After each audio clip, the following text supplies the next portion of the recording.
Carrière d'avenir, ça nous préoccupe, hein, bien sûr.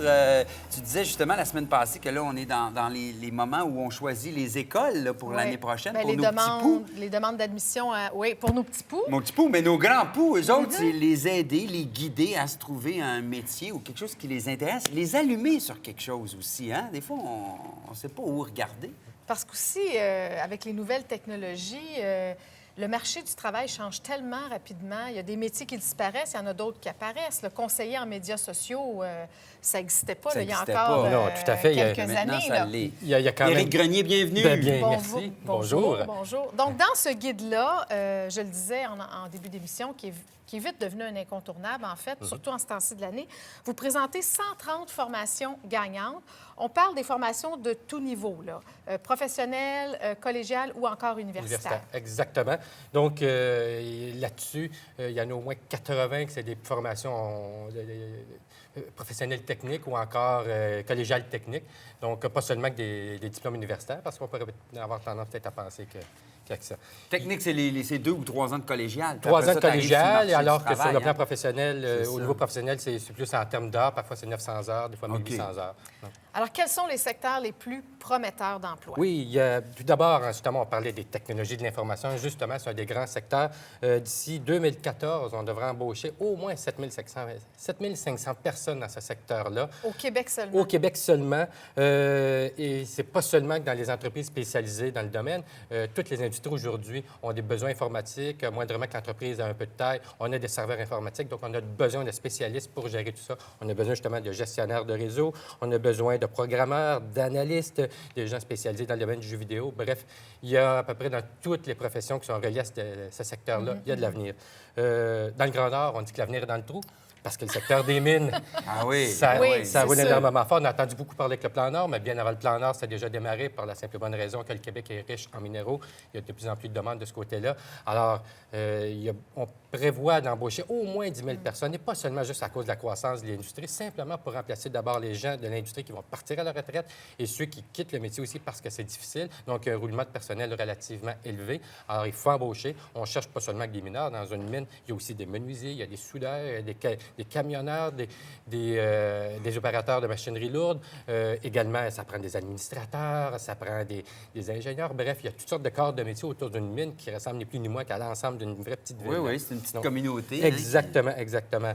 La construction, même si elle ralentit, l'embauche ne ralentira pas parce que les besoins sont énormes. Oui, il y a beaucoup de corps de métier qui sont en demande. Qui sont en demande. On parle d'au moins 14 000 embauches par année dans les années qui s'en viennent dans l'industrie. Et la formation doit changer un peu. Tu sais, avant, c'était avec le marteau, puis on apprenait. À cette heure, c'est des outils tout à fait, les à compression. Exactement. Ça s'apprend, ça. Même des outils extrêmement électroniques là, qui permettent de guider dans on a dans votre construit comme avant. Il y a des lasers et tout. Oui, tout à fait. Tout à fait. Et puis également, ceux qui ont justement des enfants d'âge scolaire, ils sont peut-être à même de le constater.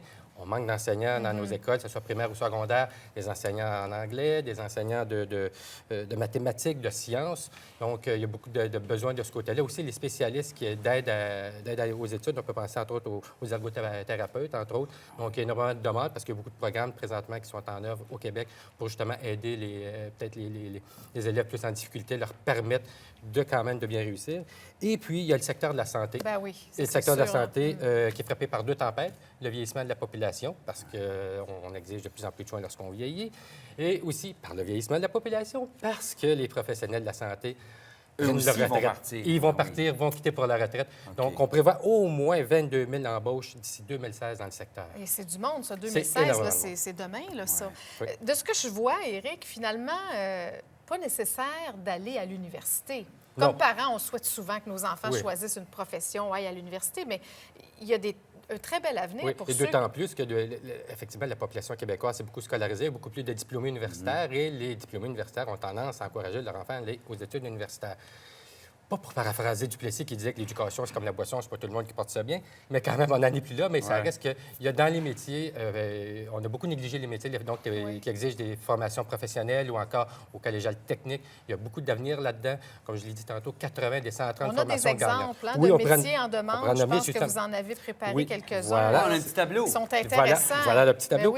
Donc, un mécanicien en véhicule lourd, on parle d'un salaire de 1 387 $. Et ça, c'est hebdomadaire. salaire à l'entrée, donc pas après 15 ans d'ancienneté, le premier jour de votre entrée C'est sur la job. relativement C'est bien extrêmement- payé, comme on 91 dit, hein? Ben oui. de placement. Oui, exactement. C'est bon. Monteur de ligne 9 sur électrique. 10. Encore là, un diplôme d'études professionnelles. On parle d'un salaire de 1 175 taux de chômage de 2 donc il y a de Hey, l'avenir de ce c'est côté. 9,5 Oui.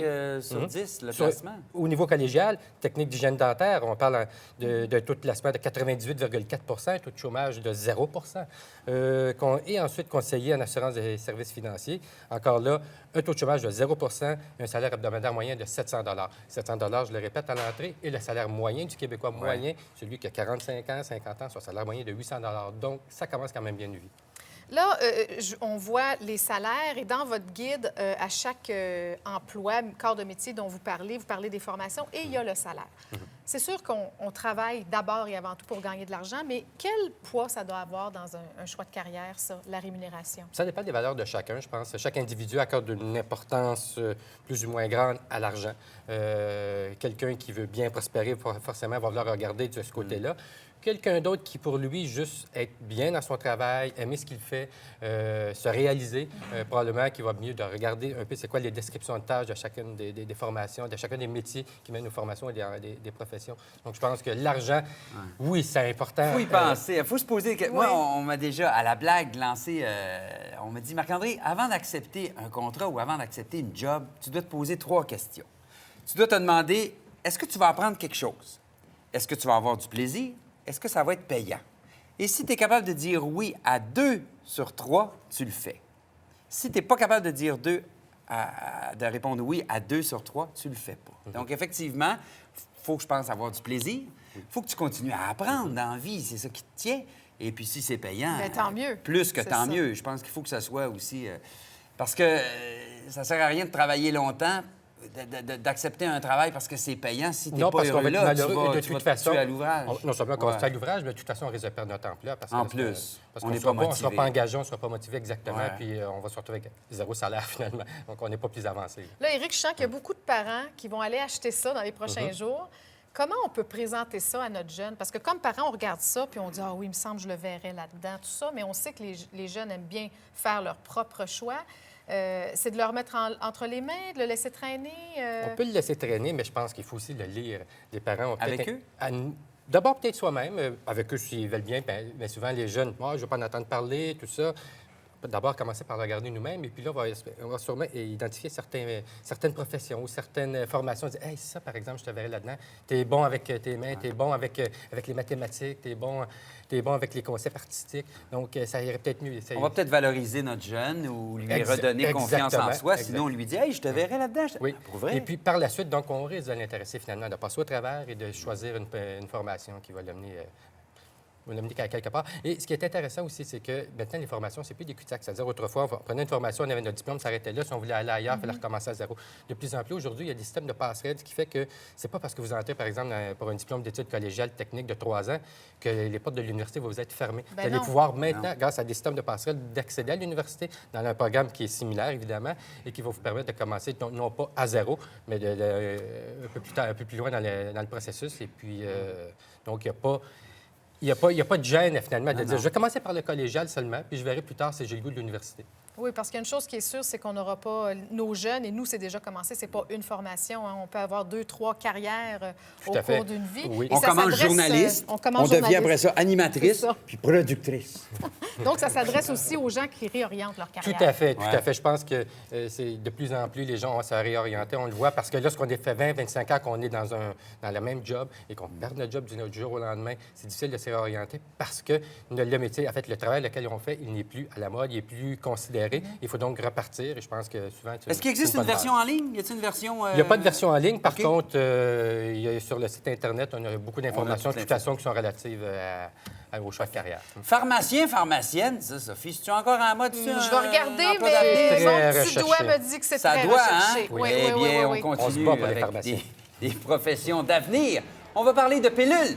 Une petite granule, une injection, une infusion. Y a rien de mieux, mon vieux, pour te remettre sur le piton. Une pilule, une petite granule.